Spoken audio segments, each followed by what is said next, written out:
Good evening, everybody. We are here again after 1 week extra break because of unavailability of the radiologist. And today we have got 4 cases, and Hey, I'll start. wait, Asmita. Unavailability of radiologists because they were busy in their national conference. Sure, sure, It's sure. very I'm hard so to not sorry. I'm just so like that. sorry. I have to tell the full sentence that they were all busy because of their Thank national you. conference. Ah, And today also many people are in ERS, but we are still running our show. And let us start with the first case. I'll start sharing my screen. I forgot you are there to answer me back. તો કાંઈ પણ બોલી દેવાનું હો આપણે. That is what. Yeah, બહુ ખરાબ આદત છે. So let us start. So this is one case number 1. She is a 67 years old lady who presented to me with she has type 2 diabetes, systemic hypertension, coronary artery disease, and hyperuricemia. She had dry cough for 5 months, which is aggravated in supine position. She was labeled as GERD and was treated for the same because of positional cough. She started having dyspnea on exertion also for last 5 months, but it was not more than grade 1. She also complained of small joint pain for last 1 year. COVID, which was mild COVID, managed conservatively. She had 4 lovebirds at home for last 10 years, and it was outside her home. There is where she is staying, the next house, there was marble cutting going on. Earlier, they were not cutting marble in the home, but for last 2 to 3 years, they were cutting marbles inside the home, and she was exposed to those dust. She's telling that that might be the reason. The family members also thinks that the same way. So there is 2 exposure history. One is marble cutting, one is lovebirds. Her other vitals and everything was fine. She had bilateral crepitations, and her creatinine, SGOT, SGPT, CBC, everything was normal. HbA1c was bad, around 7, and she was on very stiff dose of insulin, 40 and 22 units of human mixed-art. That is what the worrisome thing was when I saw her first time. And her FVC was 70%, FEV1 was 82%. DLCO and 6-minute walk test was not possible. She was continuously coughing when I saw her. I have to admit her for the management of cough, and she had tracheobronchomalacia kind of cough. And she can't even stop coughing, like not even one sentence she can tell me. So DLCO was not done. Even at the time of discharge, I could not do. Bronchoscopy was also difficult. Now RF factor was negative and NT-CCP came 21.4, and I'm yet to ask Mithun what do you interpret by that. Other than that, the workup was negative, ANA was negative. This particular thing I have asked Mithun, and he told this is non-specific because everything is coming positive. By now, we also know that if you have more than 10 bars positive, that means it is non-specific. So myositis profile, he told just ignore it. And now I will just stop sharing my screen and Aparna can take over.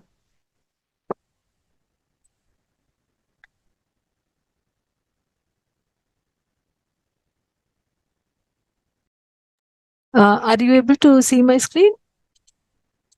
Yes, we can. Yeah. So these are the inspiratory and expiratory images. I don't have proper HRCT. These are little thick sections. But what we're seeing is there is diffuse involvement, both lungs, upper lobes, lower lobes, central, peripheral, everything is involved. And we are having a lot of mosaic attenuation.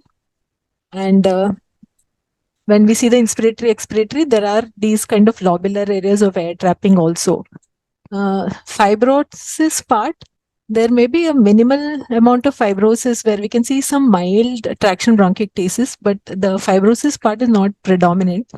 Little bit of reticulations and traction, but more of ground glass and air trapping and this like 3 density sign and mosaic attenuation. That is the predominant pattern. Lymph nodes were just small, not significant nodes. Pulmonary artery is not dilated. There is definitely increased collapsibility of the trachea. There is it's quite, the posterior wall is getting quite anteriorly displaced from this expiratory view. So it's like an expiratory dynamic airway collapse. Yeah. which may be correlating with the history that you said, like tracheobronchomalacia, like cough you said. So that is kind of correlating with that. So with this pattern that it is diffuse involvement, central peripheral and air trapping and everything, it's looking more like a hypersensitivity pneumonitis. Predominantly, it's not really fibrotic. The other doubt was about the marble factory and all that. So nothing really looking like silicosis on this. Okay. So I would say maybe more like hypersensitivity pneumonitis. There's one small area of like a consolidation in the left upper lobe. Maybe we can just follow that up. Okay. So my doubt is this bronchiectasis is a traction bronchiectasis or it is a reversible bronchiectasis which happens in the background of consolidation? I think only after we follow, we'll know whether it's going to resolve. Yeah. Sure. Okay. So if you can stop sharing, I'll show the biopsy. Yeah.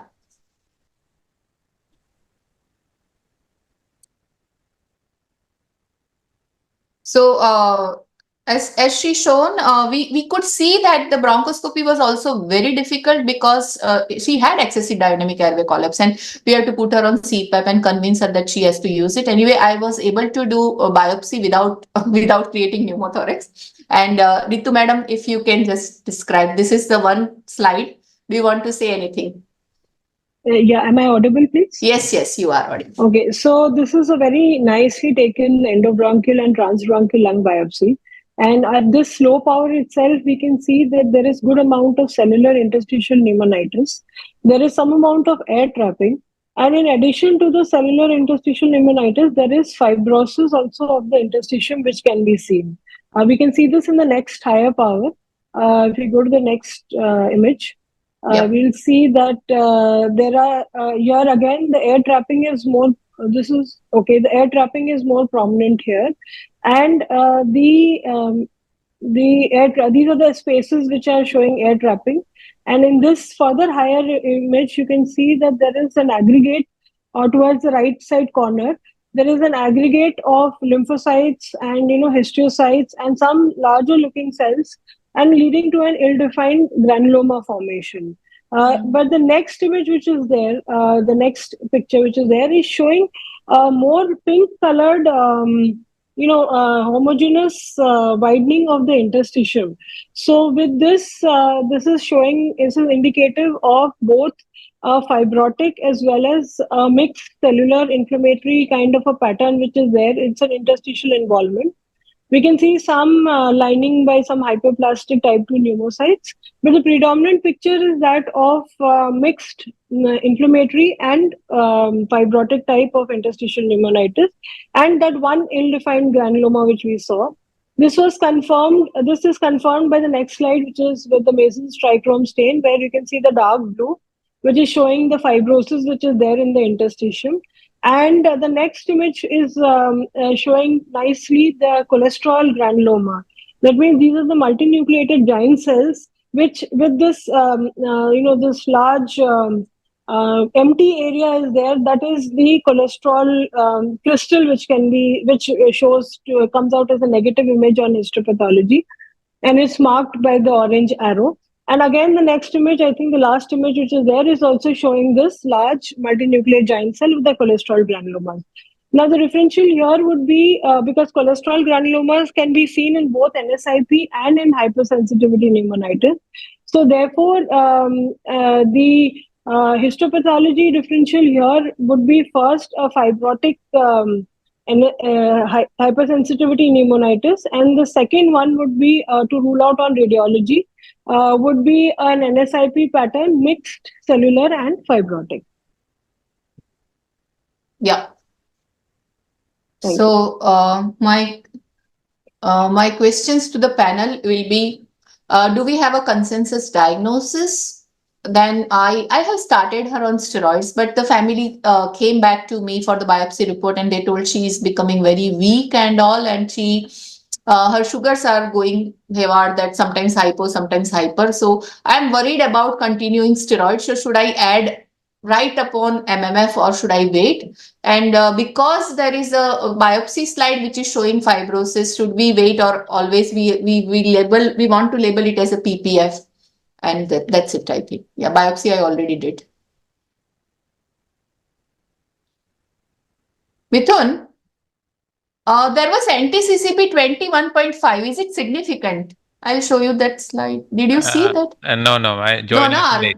Yeah, It's so I'll just show you that particular, because that thing I didn't ask you. I asked you about the this thing about our myositis panel. I will show you both. So yeah, this was her myositis panel. That is not significant. Yeah, that you told me that day. This is what her profile is. Anti-CCP, if it is more than 3 times of the upper limit, here the upper limit is 17. Our cutoff is 17. If more than 3 times of upper limit is considered a significant positive. If there is no arthritis, this is not significant. She had small joint arthritis and she had hyperuricemia and she was treated for the same. Now she is a diabetic and for many years diabetic. Her stiff insulin requirement. I believe there might be many reasons for hyperuricemia, and maybe she improved with those. Small joint pain improved with those drugs. So I believe we should go for that, right? Rheumatoid arthritis negative and CCP borderline positive, I could ignore. What do you say? You can ignore. You can ignore. Yeah. So I will put the questions and maybe the panels, Rajan sir or Harjit Singh Dumra or Murli Mohan sir. I'm not sure. I can't see. I'll stop sharing and then see. Yeah.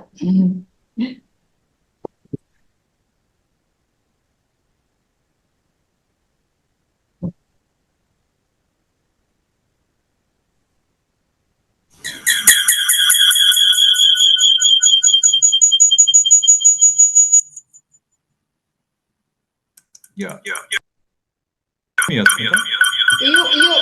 You stop the audio of the other device, sir.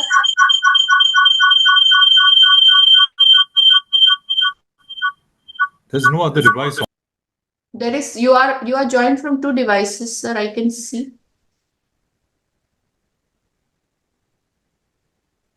No, you are muted now. You are muted, sir.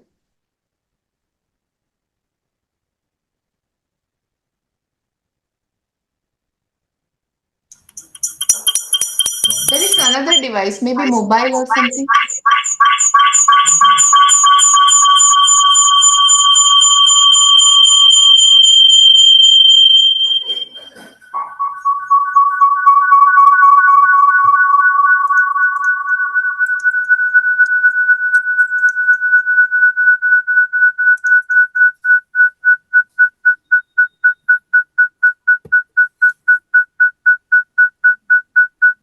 We can ask the administrator to delete that other one, no, of Sujit. They can.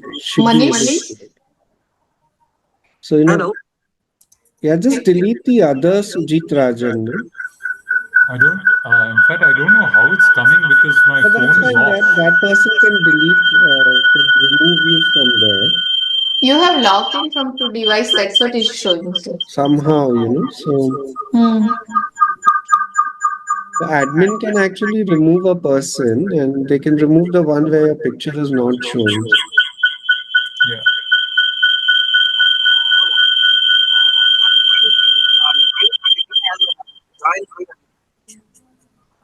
Yeah, my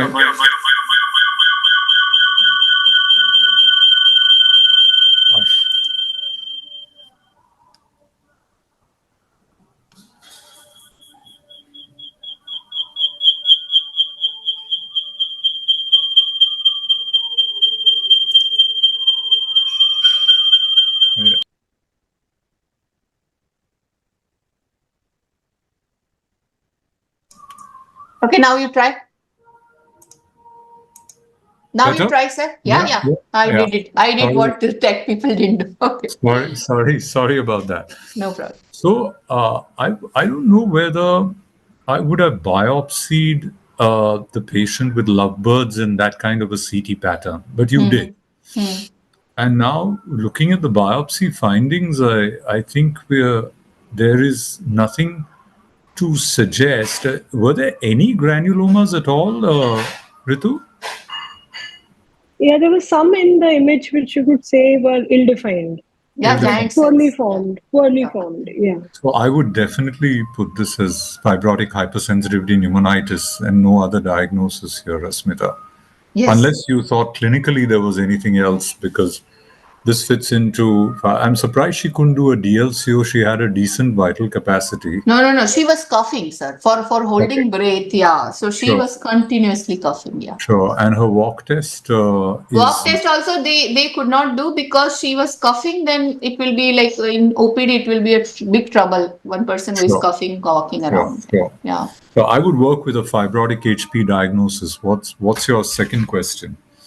My second question is, because she has got very stiff requirement of steroids, should I add upon MMF right away or should we wait?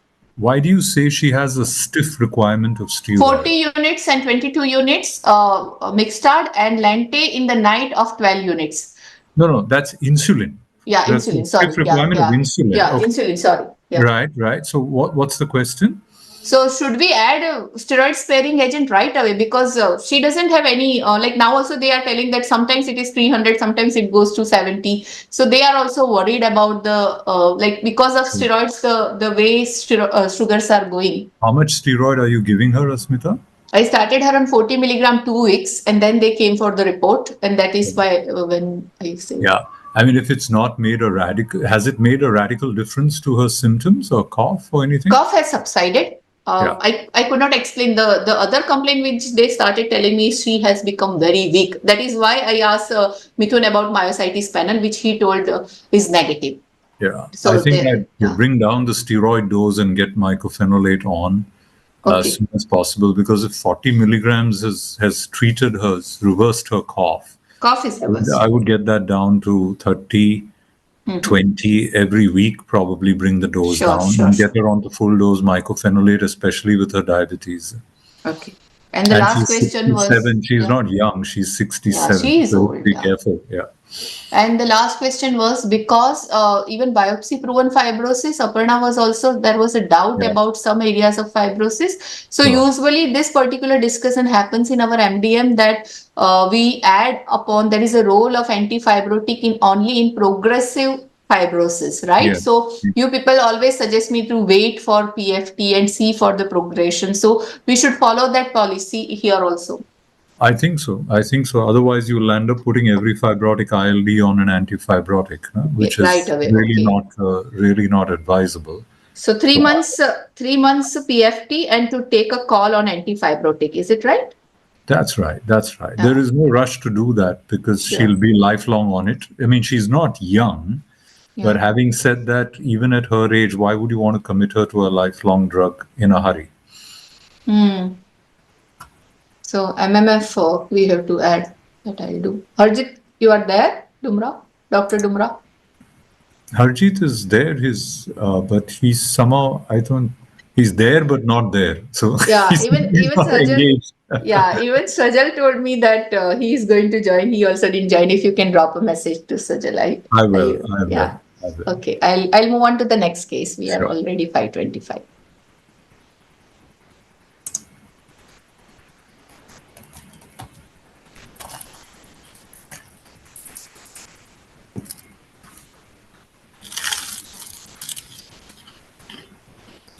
So this is a 69 years old man who is hailing from Maldives and retired from military. He also had multiple comorbidities, diabetes, dyslipidemia, and obstructive airway disease. He is using inhaler. Now, he had an outside CT scan, and on basis of which he came for second opinion to us. This was his complaint when he came to me. Intermittent episodes of cough with whitish expectoration for 1 month. Dyspnea, MMRC grade 2. He was tachypnic when I saw him. But no other connective tissue disease illness. He was a reformed smoker. He stopped smoking for last almost 3 years. His vitals were stable and his other investigations were fine. I don't know what is problem in my computer, but this particular slide comes like this. Now anti-CCP is again 20. Other than that, there's something wrong with our CCP, Mithun. And ANA RF factor, CA 9.86, everything was fine. This particular thing, Mithun, you think anything significant? These are actually very low positive things, and it is unlikely to be significant. centromere, PML. Although if it comes as a 2+ or more than that, should take it as significant. In this, Okay. it is doubtful. We can say borderline positive. Anti-CCP definitely not significant. Not significant. ठीक है. Hmm. So this particular thing, I would like to have a look on CT scan first, and then I will tell you what happened. Yeah, Aparna. Yeah, you're able to see, right? Yes, we are. Okay. So this CT is from 10th of July. And what we're seeing is, again, this diffuse involvement. There's diffusely mild bronchiectasis is there, mild diffuse bronchial wall thickening also. And many areas of peribronchovascular ground glass and small consolidations are there diffusely in both lungs. There is some kind of hyperinflation of both lungs. If you see the coronal, we can see. So that is correlating with the COPD and the smoking history that you're saying. So he is having some background obstructive airways disease with bronchial wall thickening and mild cylindrical bronchiectasis. Some areas are looking like some focal scarring also because of mild traction bronchiectasis, and lot of peribronchovascular ground glass and consolidation. Yeah.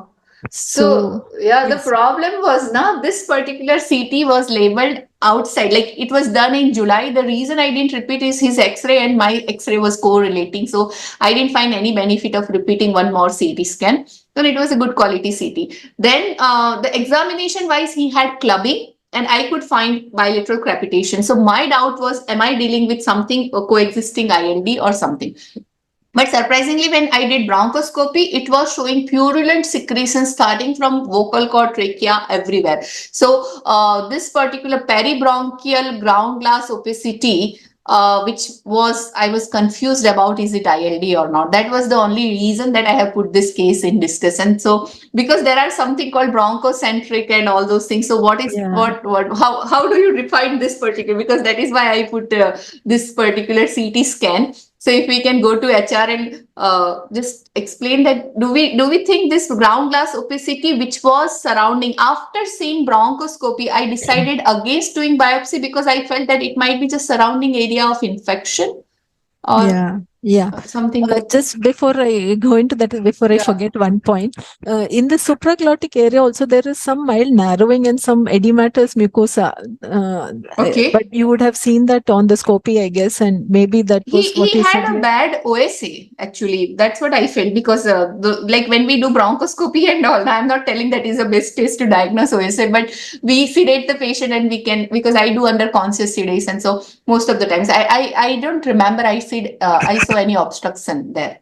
It's just looking like edematous and bulging. Sure. So that's just, I wanted to mention that. But if there was anything, definitely you would have seen, I guess. Yeah. I think basically all these findings will have to be taken in the clinical context. So infection is definitely possible. Resolving infection is the other thing. Organizing pneumonia will be another differential. And because there is some mild bronchiectasis, whether it is like some kind of airway-centered interstitial fibrosis also is possible. I think we'll have to, you would have given antibiotics. We'll have to see how it resolves and what happens, I think, and then decide. Sure. So that was the reason that whether this particular CT falls into ILD category or not. Actually, by looking at CT scan, to be very honest, I didn't feel this was pure bronchiectasis.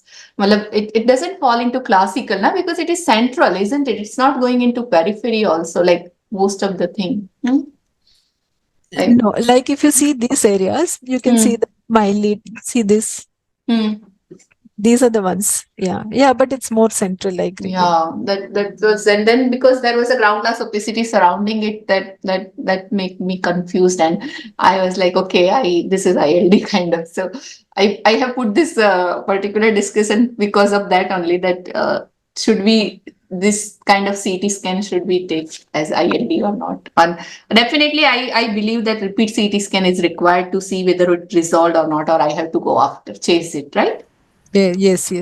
And But like are there history-wise also, there was nothing for infection. No, like No, initially you counts, didn't say everything is anything. fine. No, Yeah, I how to felt it explain was. that also I Yeah, can't understand. I was shocked to see his bronchoscopy images, which was flooded with secretions. Actually, I was charged to do biopsy, but I didn't do biopsy because I saw this much secretions. I thought it is not a good idea to biopsy when the patient has got this much of infection. He has to become all right before that. And I might do repeat imaging to see what's going on. So that is why it was just culture, but cultures are all negative, sterile. Nothing came out of it, but secretions were there. Significant purulent secretions starting from vocal cord to both the bronchial tree. I sucked it out and cleared it in. And then he left for Maldives. I don't know what happened after. Did you get anything on the cultures, Asmita? Yeah, it all came negative, sir. Everything negative. MTB panel, everything negative. But there are some, Aparna, there are some nodular shadows, right? Ill-defined on the left side. Nodular. Towards the periphery. I thought like an infectious bronchiolitis, upper lobes.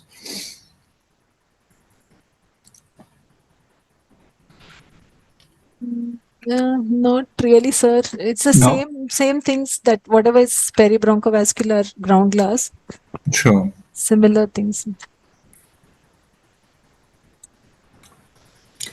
And with purulent secretions coming out of the scope, I would have thought this was likely to be an infection, atypical maybe, or would this fit into this won't fit into a eosinophilia pattern, right? And your differential counts did not show any eosinophilia. No. Usually I send fungal culture also, but no, I didn't see eosinophilia. His IG was not elevated. I didn't show you the PFT report also, right? I'll show you. It was restrictive pattern. 72 and 80, I believe. Yeah. But he had no fever, Asmita. He didn't have fever. His counts and everything also were normal. I'll just show you. So this particular slide is so bad.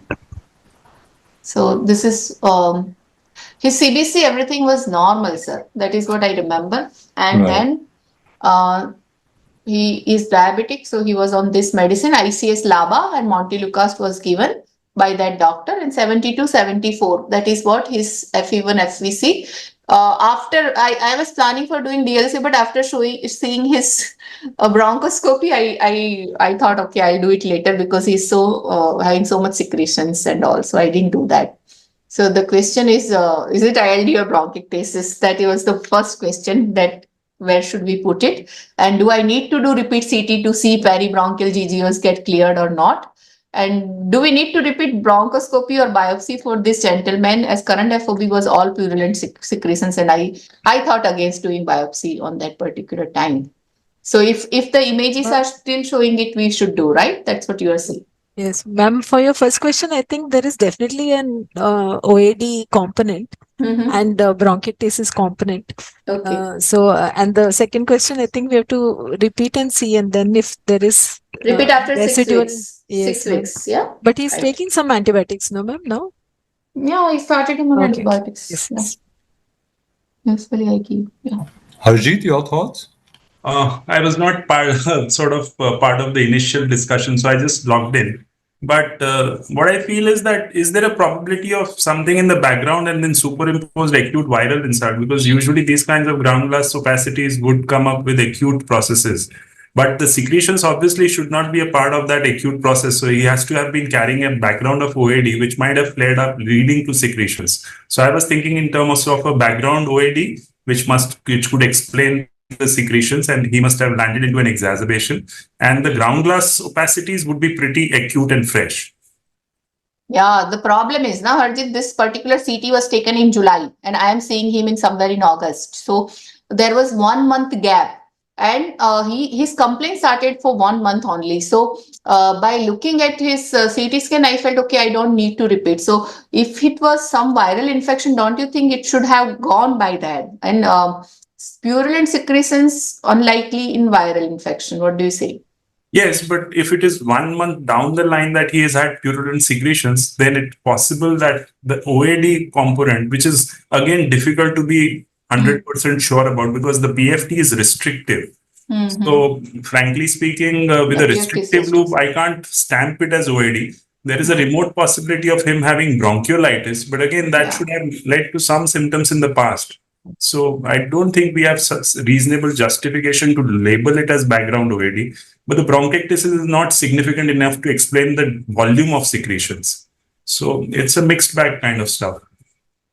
So my this particular CT scan now, I felt something going on bronchocentric, because that is bronchocentric is Bhavin sir's favorite, something like which I have usually heard from him. So I was thinking some bronchocentric ILD bronchocentric, not granulomatosis. I was planning to do biopsy because of that, but I didn't do. That was the thing. So only after doing repeat CT we can decide, right? It definitely doesn't look like a bad bronchiectasis. I also felt, not typical, na sir, because that all those 4 criteria are not matching, that peripheral tapering and this and that. How long is the history?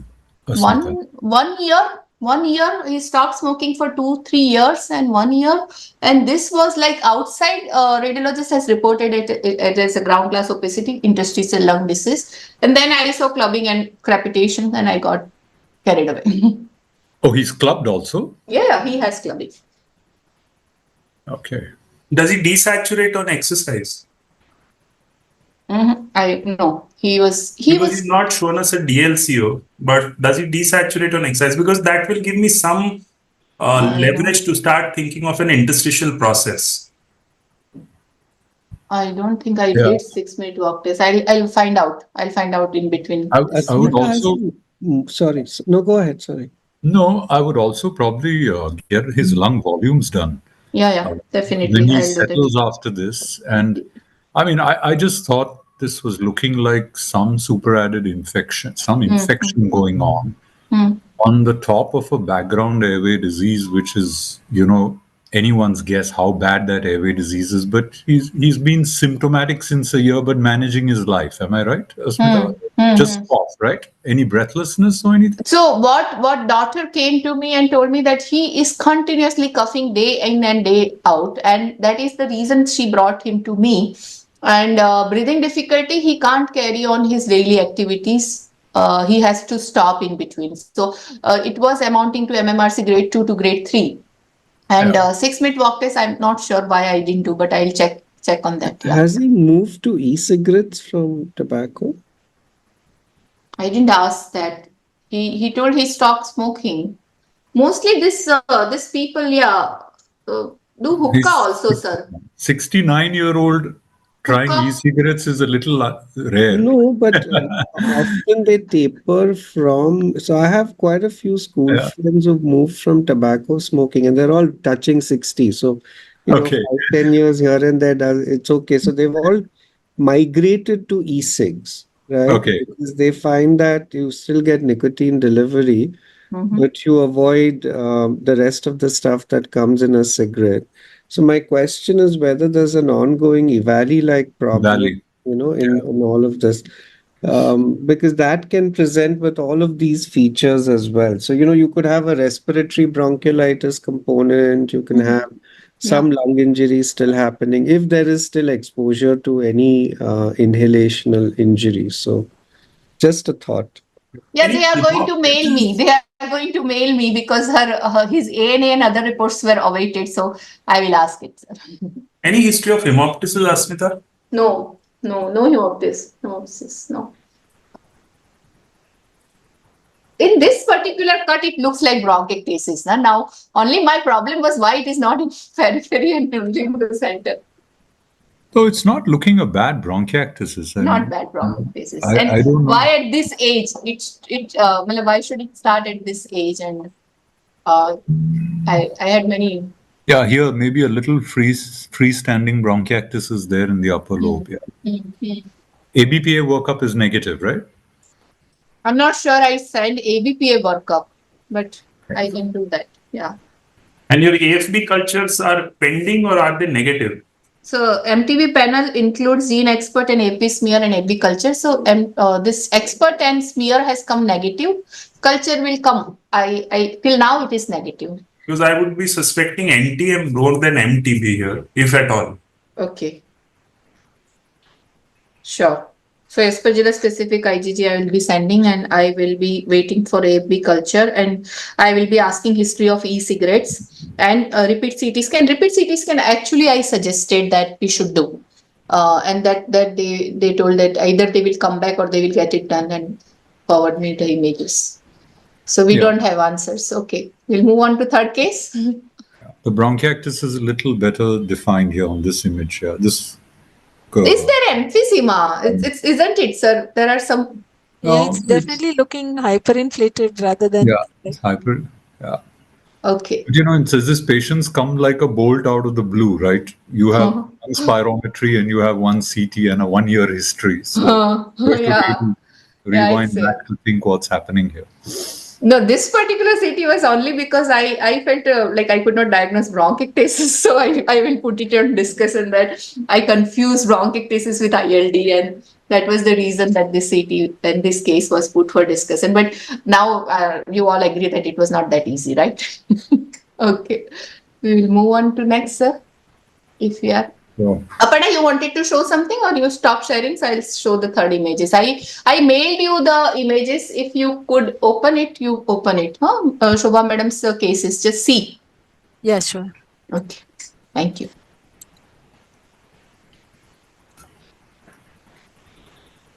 So we'll move on to third case. Yeah, madam, you can start. Good evening. Third case is 63-year-old male. He's a native of Kanyakumari in Tamil Nadu, driver by profession, working in UAE, no history of any exposures. Comorbidity is systemic hypertension and diabetes, and he had briefly smoked in the past. And the presentation was breathlessness for 2 years, which was progressive on exertion, no wheeze or any triggers. And there was dry cough since 2 years. And he went to an outside hospital on the 30th of September last year. And he was diagnosed as a fibrotic ILD and started on deflazacort and nintedanib. And it was taken for 1 month, and following which he developed drug-induced liver injury and steroid-induced diabetes. He was admitted and treated for 1 week. Both the medications were stopped and he was discharged. And that was the situation when he came here. He had icterus. His saturation was 97% on room air, and there was no clubbing. There was no feature suggestive of connective tissue disease. Chest showed bilateral crackles. And that was the X-ray on the November 27th, 2023.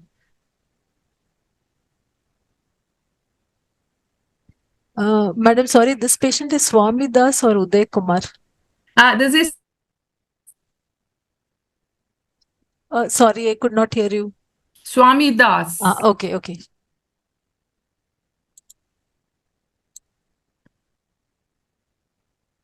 So Swami Das, I have only one image, which is from 27th of November 2023. And this also, I have only the CT thorax, not the HRCT image.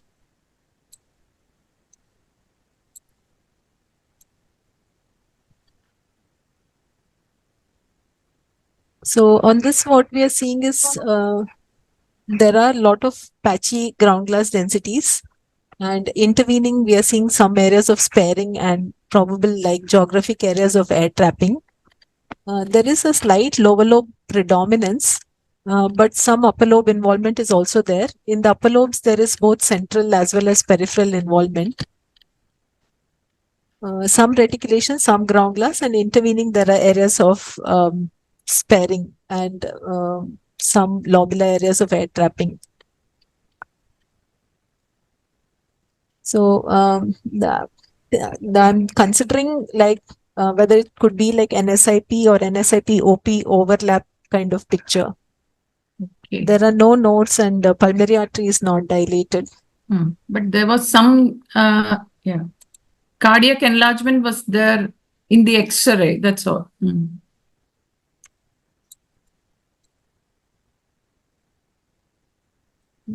Maybe not much dilated, ma'am. Maybe mildly dilated. dilated. Main pulmonary artery is definitely not dilated. Okay.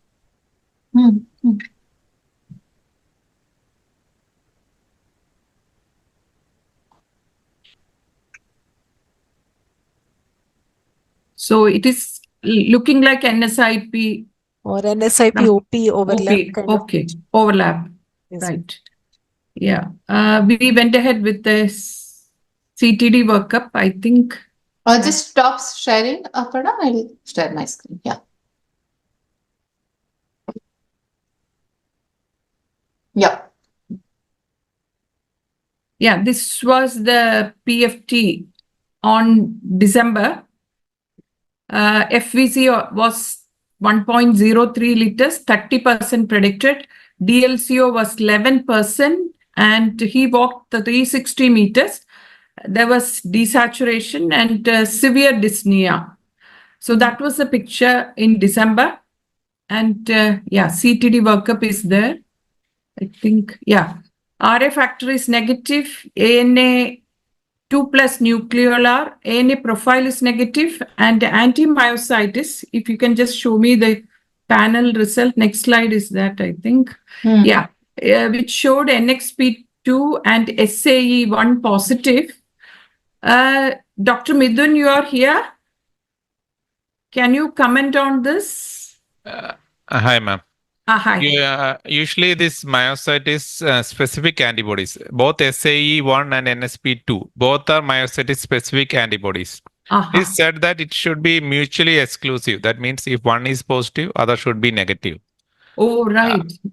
That's the usual pattern for myositis specific antibodies. Here, but we can take this, if you take NSP2 as the significant positive antibody, this SAE1 may be a false positive, mild positivity. Okay. But NSP2 is associated with myositis, related ILD, and also malignancy. Right. Both are. Yeah. So we went ahead with the PET CT to rule out malignancy, and malignancy, no abnormal focal or diffuse FDG uptake areas were found on PET CT. And yeah, that was a conclusion. And what was the CPK, ma'am, in this case? CPK? I don't remember. I think it was normal. Yeah. Okay. Yeah, I don't remember the exact values. And he was started on prednisolone. Oral MMF was added only when the liver functions normalized.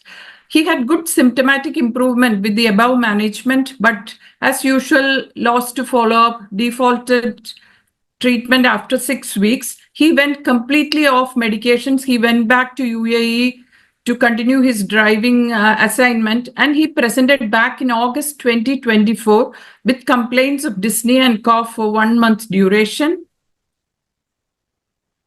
Were you able to load? No, ma'am, I haven't actually got it. Again, it's the same one only. Old one only is there. Oh, okay, fine. The Uday Kumar, I got both the things, but this is the old one only. So what was the CT scan, ma'am? You felt it was improving? No, it had deteriorated. Yeah. Okay. Yeah. Okay. It was deteriorating. Do we have a repeat PFT? These are the questions. Yeah. If you go back to the PFT, August PFT is there. I'll go back. I'll go back to PFT. CT scan did show improvement. And did not show any improvement. He was not able to perform the PFT because he was coughing and so dyspneic that he said he can't perform any of these tests. And he did the 6-minute walk test. The distance has decreased. There was considerable desaturation and he was severely dyspneic. At this time, what medicines were going on, ma'am? Or he stopped all? He was not on any medicines when he came in August. Okay. So we admitted him, ruled out infection by his infection parameters, and we had to give him pulse meter prednisolone because CT had actually showed ground glassing, further deterioration of whatever shadows we were seeing. Sure. Okay, so this is the question. So consensus diagnosis was the initial CT pointing towards myositis ILD. And is there any other treatment option other than MMF and steroids?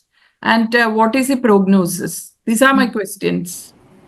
Okay, I'll just stop sharing and maybe Rajan sir and Umra, anybody can take. So I'd like to know Harjeet's thoughts as well. But, this patient has got such poor lung function, Shobha. I'm surprised that he's not desaturating more or not hypoxic at rest. 11% DLCO is really low. Yeah. And he's not desaturating that badly. I mean, he's going till 88, the first time 91, and the next time 88. So I find the lung function not echo is normal.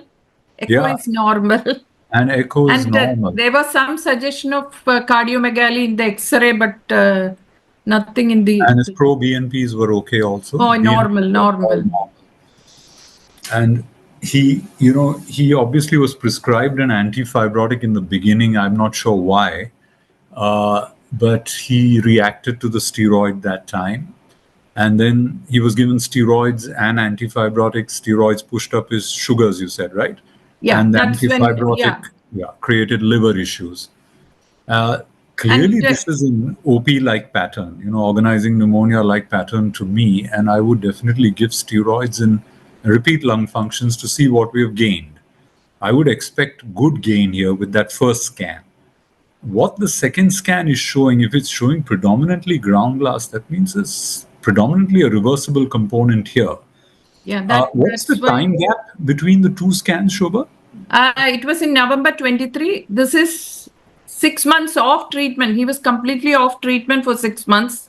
Correct. And then he comes back in August 24, last month only. So why do you say he's got much worse? I mean, I guess he stopped treatment and he's come back, right? Or that's right. Is there any, did the CT people say this is worse than the earlier scan or the same? It is more than what it was before. We could see more ground glassing. More ground glassing, yeah. So I think you did the correct thing by pulsing him with steroid to get reversibility. And now it would be good to see NXP2, as far as I know, is not associated with rapidly progressive ILD, but it is associated with malignancies for sure. And you've done the PET scan to rule that out. And so alternative drugs I would only look at once we get a response to steroid here. Rituximab, I think, is something one would think of if one did not get a satisfactory response to steroid. But you said you have got... Initially he had. This time also, when he went back home, after the pulse, he was feeling better. Definitely symptoms have improved. Right. Somehow, I think the next drug to use, one will have to sit back and think about this. But I don't know, Mithun, do you have a thought here whether to give Rituxi here? Here the worsening, whether it was due to whether a patient didn't take the medicines properly, patient had a relapse because he defaulted the medicines, likely. Sure. Right. Otherwise, rituximab is a very good choice. But if patient has very extensive ILD, giving rituximab upfront, there's a high chance of infections, especially if you are giving with high dose steroids. Sure. You are actually knocking out the entire immune system. Sure. Therefore, the one thing is we can give the same thing that MMF with the steroids. Later and after 1 month or once you taper down steroids, if there is again worsening, we can try for rituximab. Sure. That's one thing. Well, we have got excellent responses with rituximab, but it's the steroid that kicks in, the pulse steroid that kicks in. They give the rituximab with it, and 2 weeks later the oxygen requirements come down. But what is puzzling me is that this patient is 98% on room air. So it's not tallying with the scan, right? I mean, something is a little odd there. Harjeet, your thought here? So, like the scan and the entire history generates more questions than answers. If you look at the scan, it is like the involvement doesn't suggest an FVC of 30% just by the look of it. Yeah. In the DLC, obviously, the lung does not look so bad, but I think Aparna mentioned this is not a high-resolution scan. So maybe if you have a high-resolution cut, it would look far more sinister than it looks on the plain CT. Plus, the second bit about organizing pneumonia is sometimes organizing pneumonias are notorious in the sense that we believe they are predominantly ground glass and inflammatory and they respond to steroids. But actually, a fair share of organizing pneumonia sometimes are very resistant to anti-inflammatory therapies. They just don't budge even after treatment. But having said that, over a period of 1 year, he dropped from 360 to 300 meters. 300 meters is still a good walk distance for me in our scenarios, because our patients are so sick by the time they come. And the point which you made, that room air saturation 98, not desaturating below 88 even after a walk. So all of this indicates a slowly progressive disease, if at all we consider it as progression, because without treatment, obviously it's going to progress. So he's an untreated patient and it's a slow progression from my side. So it's not behaving as aggressively like a myositis disease would in routine circumstances. Now, NXP2, I'm not sure, I've seen a bit of them, but personally speaking, in most of these situations, if you pick these diseases incidentally, then always there is this debate about you trying to correlate it with clinical symptoms to really stamp it as a patient who has an autoimmune process in the lung. He has no extrapulmonary symptoms. So for me, again, that becomes an issue. Having said that, because this is an NSIP/organizing pneumonia pattern, which I fully agree with Aparna, I won't label it as idiopathic NSIP, and hence I will take that myositis positivity in the loop and then pulse him with steroids. Another question which I had was, because there was a PET done and we use the PET in patients with sarcoid to assess activity, it has not been proven to show effectiveness in other ILDs. But did the PET show uptake in those areas of ground glassing by any chance? Because that would... It was not there, if I remember. Because sometimes, although it is not indicated for these purposes, and a gadolinium, if FAPI scan, what I was talking to Bhavin earlier was, those are some things which actually tell us about inflammatory versus fibrotic pattern. But if there was a lot of uptake, I would be tempted to use a lot of steroid upfront and anti-inflammatories. But in this patient, because I was not seeing that, this patient is an advanced disease, FPC 30, DLCO 11%, the debate would be, would I give an additional antifibrotic at this juncture as well, in addition to the anti-inflammatory which you have started in this period? Lastly, this patient with fresh ground glass could have had an acute exacerbation. It could be an acute viral process, something like that. So you need to rule out all those things before we pulse them with steroids. 9 out of 10 times, if you did not have an acute prodrome suggesting of a viral illness, then what you did was treatment for acute exacerbation, which I fully agree with. The difference will be that I would go with cyclophosphamide rather than rituximab because of the faster onset of action compared to rituximab and relatively lesser immunosuppression compared to rituximab. That is my only take there. And like Mithun said, that rituximab would be my second line drug if that fails. So those are my bits. There is one new drug now, Mithun, which we started using, tafasitinib, or what was it? That is for this myositis ILD, tofacitinib. Yeah, tofacitinib. Yes. Because for myositis ILD, the recommendation is cyclosporin. Also, you can add 3 drugs if it was MDA5, but this is like a slow progression. So I wouldn't bombard him with 3 drugs upfront. I would be more than comfortable trying out 2 drugs. Sure. All those 3 T's, as they say, tofacitinib, tacrolimus, tocilizumab, they're all the new kids on the block in the idiopathic inflammatory myositis. Yeah. No, but that works, tofacitinib. They do. Tofa worked for one MDA5 RPILD. Surprisingly, but it worked in one patient, the second patient didn't work. I don't know. Therefore, it's not a solution. But we don't use cyclosporin. What do you say, Mithun? No, we didn't use for cyclosporin is third line or fourth line type of. Yeah, we don't use it. Rituximab we have used. Immunoglobulins we have used, but cyclosporin we have used, but it's little. One is costly. We have to monitor the levels, and side effect profile is also. Yeah, Murli Mohan sir, did you listen anything about this case? Then please give your inputs. No, actually, I missed most of the case, but. This triple combination is when it's rapidly progressing. Otherwise, you don't need to consider Ritux. But the few patients we've used Tofa, actually, it's been surprisingly good. Yeah, so it is. That's certainly an option. The only other thing I was saying is when you have this combination of organizing pneumonia, and I'm sure this was discussed earlier, and in NSIP, myositis comes very high on the list. So I would still push that as a myositis-related diabetes. Sure. Yeah. Okay, I think, Shobha, if we can get better follow-up on this, because last time I think they didn't follow up. He disappeared to follow up, then came back worse.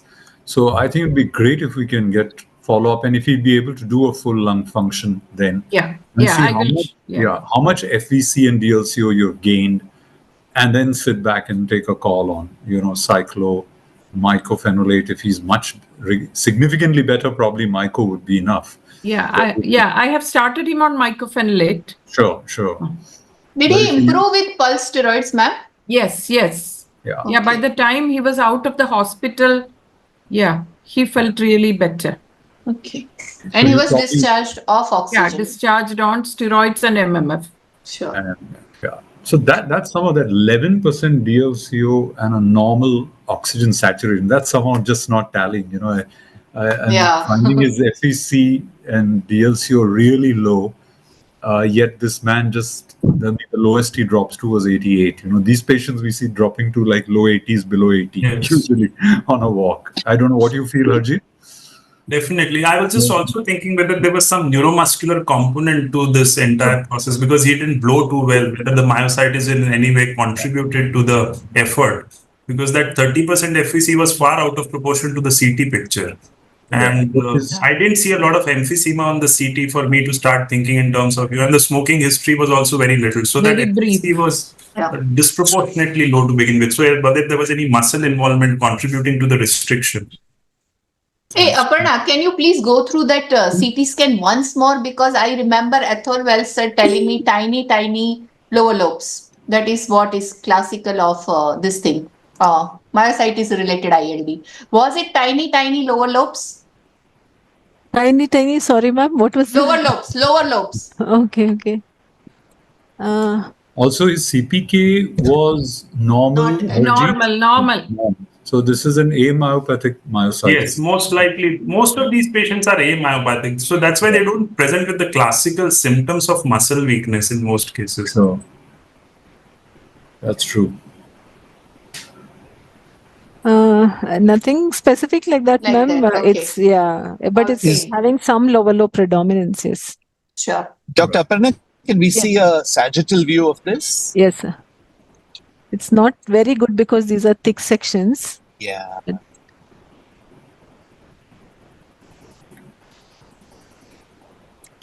This is the one side. This is the other sides. It's really not very much. Yeah, you can't say tiny lower lobes. Everything is small. Yeah. Okay.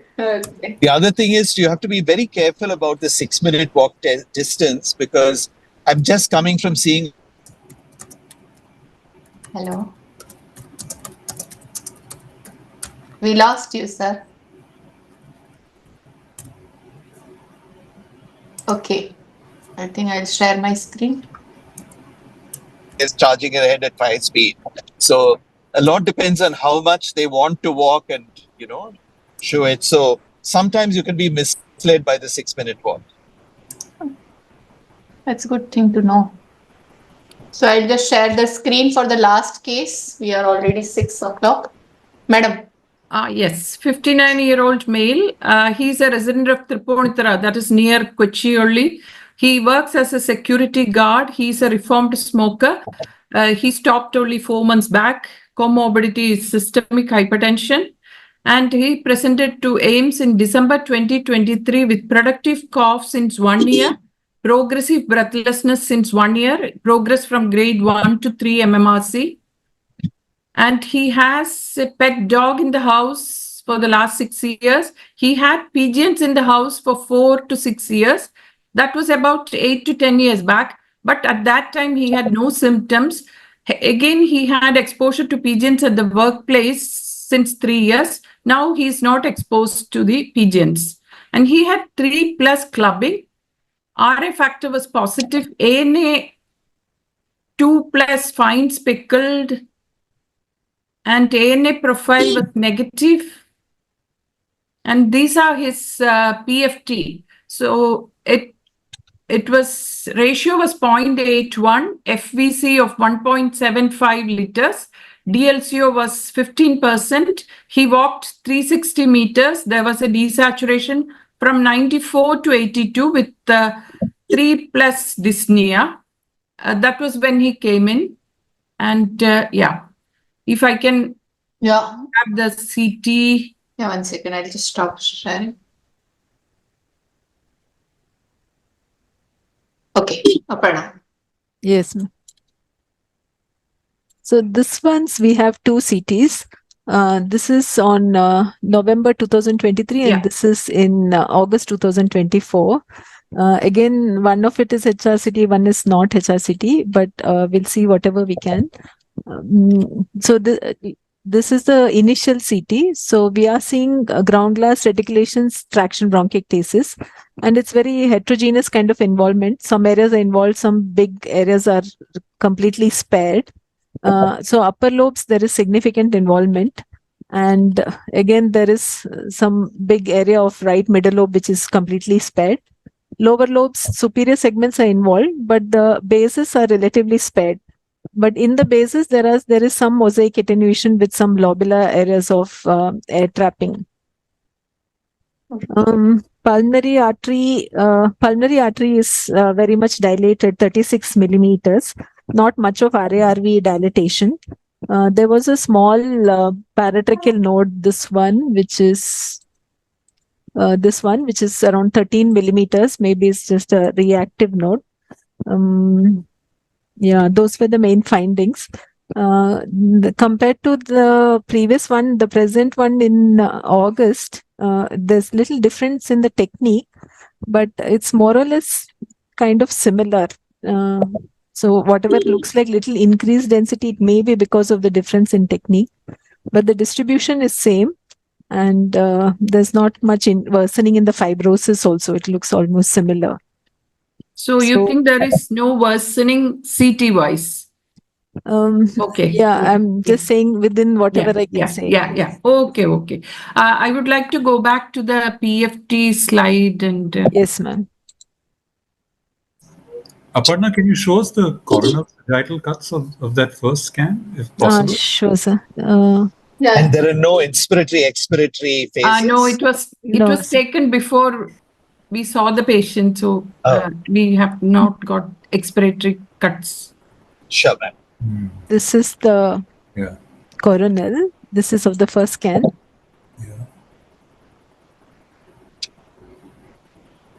So the bases are relatively spared. Yeah. And sagittal.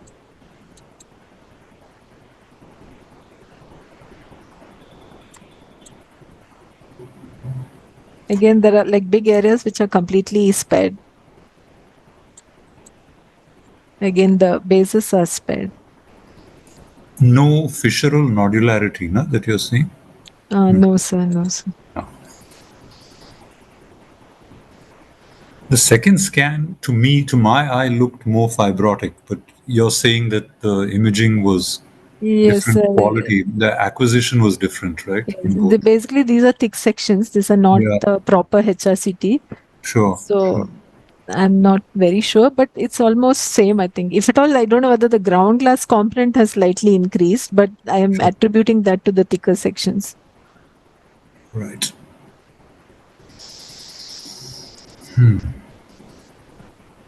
I'll just show the PFT once more. Or can I have the questions and then? Yeah, sure, ma'am. Yeah. So first will be what is the diagnosis, and based on CT, I would think of like hypersensitivity with that pigeon exposure history also that you said, and the bases being completely spared. Yeah, that's what we also thought. And the patient was started on steroids, and the thing is, there is funny thing going in the PFT and on his follow-up. So his improvement, his dyspnea completely subsided. He walked 420 meters within 1 month of starting steroids, but his FVC deteriorated. I'm not able to explain that. Then in March, we were still continuing steroids, but slightly less than what I started. Then his FVC improved to 55%. And that time he had severe dyspnea on walking. But he still managed 420 meters and there was desaturation. Then he comes back in May. Again, FVC is 1.75 liters, 420 meters. His desaturation has reduced. He has no dyspnea. That is when he stopped coming to the OPD for review, and then comes back in August with the further increase in dyspnea. At that time, FVC is low, but no dyspnea on 6-minute walk test. He walked 390 meters, but there was significant desaturation. I'm not able to explain why this kind of disparity in the FVC when his dyspnea disappeared and Well, I think he's on the lung function, Shobha, he's definitely declined. I think he's adapted his life to his dyspnea, which happens very often. Okay. And that's why they don't complain too much on the test also. He's been desaturating right since November 2023. Yeah, that's right. And significant desaturation. Now the vital capacity has dropped significantly, I think more than 10% now. So that's obviously a sign that he will need an antifibrotic, in my opinion. And how much immunosuppression you give here is a question, because with immunosuppression, he seems to be getting worse. So to me, the antifibrotic would be priority here. Okay. So any steroid sparing agent, is there any indication for that? Is he any comorbidities that would only hypertension? He's not a diabetic. And he's 59 years old. Yeah. Right? He still works as a security guard. Right. So you could consider mycophenolate, but to me, that is not as important as getting him onto an antifibrotic. I think that would be priority. Immunomodulation hasn't helped him, so I think we should hope that it doesn't harm him now. And that could create problems. But a low dose of steroid or mycophenolate, giving them both together, at least in this patient, I wouldn't be keen to give both together, either one. Okay. And once we have Sejal's data out of the MycoHype trial, we will know which is better, Myco plus steroid versus steroid alone. But till then, I think I would just use one low-dose immunosuppression in such a patient. Murli, Harjeet?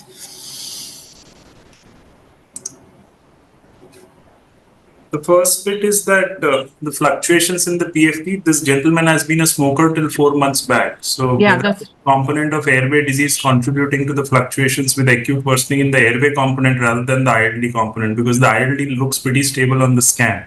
So that could be one thing which I'd look at, and maybe some inhaled bronchodilators to see whether it makes a difference to his breathing difficulty. And if it does, then there might be a component of significant airway disease there. That is the first thought. The second bit is I feel by the second scan, there is development of pulmonary hypertension. I definitely feel there, because he's hypoxic more. The worsening in the FVC obviously could have contributed to the worsening in hypoxia, but I believe the pulmonary hypertension has set in. And that could be the reason why he's desaturating more and symptomatic more. That was the second bit, because we don't have an echo at the second time. So get an echo done to see how bad is it. Yeah, right. The third part is that I'm not convinced about the HP diagnosis, frankly speaking. And that is something which I would debate, in the sense, obviously, there is exposure history. But for me, a non-fibrotic HP to begin with, because the first scan was predominantly ground glass and, stuff which was not predominantly fibrotic. I would possibly have expected some element of ill-defined central lobular nodules, which is the classical finding of HP. And this is more of ground glass organization, I feel, rather than, what I would expect from an HP. Now, with that ANA2+, I would still run the myositis panel here, because I would want to see whether there is an autoimmune component. Why that helps is because that question of yours, whether any steroid sparing agent, autoimmune panel coming positive, it would give me a justification of a second agent, and I would have a choice of several agents to choose from.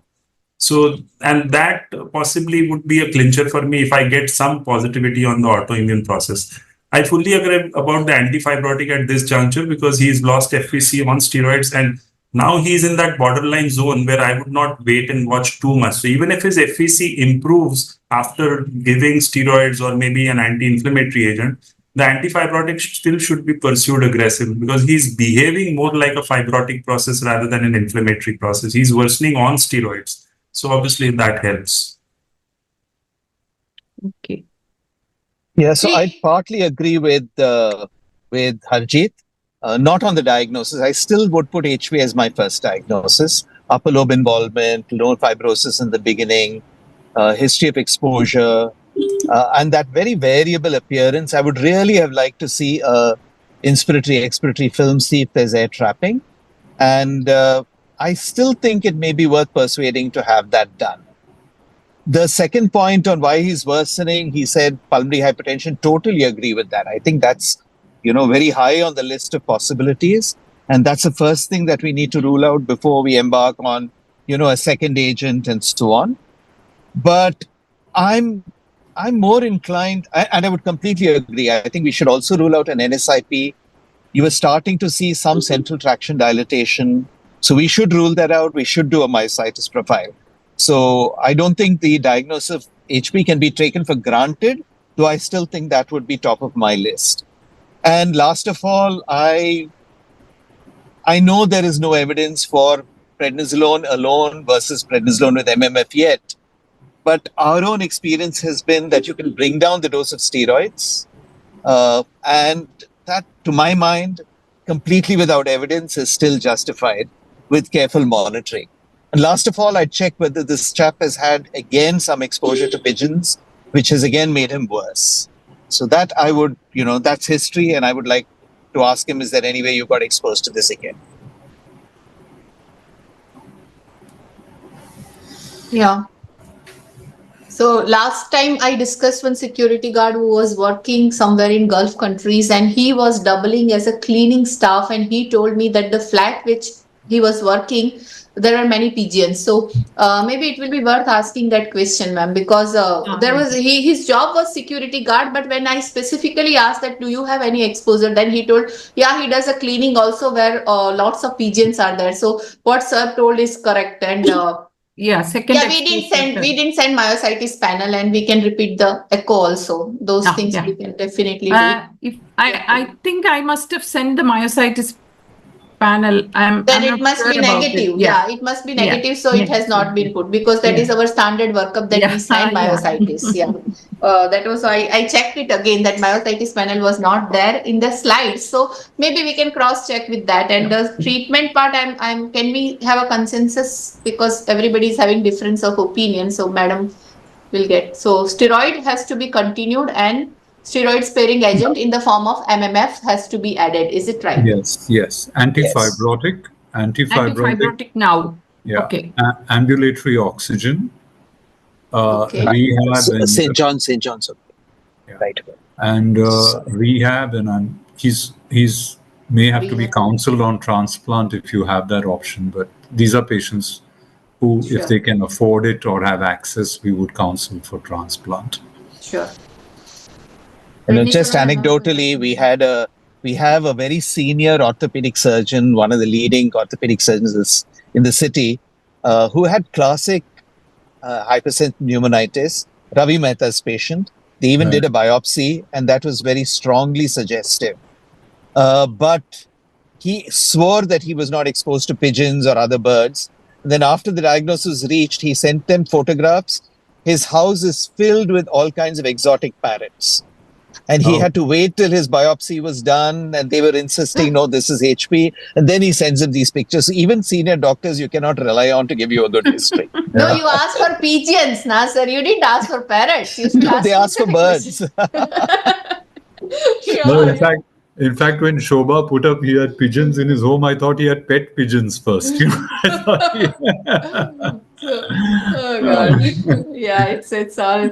funny things which patients say most of the times, and as you told, even doctors are not spared out of it. We are very specific and focused about the questions which are asked to us. I think that's it. The gentleman is clubbed. He's clubbed. He's severely hypoxic on ambulation. So he is far out in his disease here. Yeah, I think chronic HP, chronic HP only behaves like that. So he is going to probably continue to progress. Sure. And I think the clubbing sort of correlates with that drop in FVC. He's more symptomatic. I'll probably get the antifibrotic on for sure. Oh, yes. These are the patients you wouldn't want to wait on that and counsel them. Yeah, I think that's it, folks. Thank you so much. And tech support, can we please make it offline? Thank you. Yeah, 1 second. Can we make it offline, Manish? Manish is not there. Make it offline. We are done. Thank you so much, all those people who have joined us. Thank you.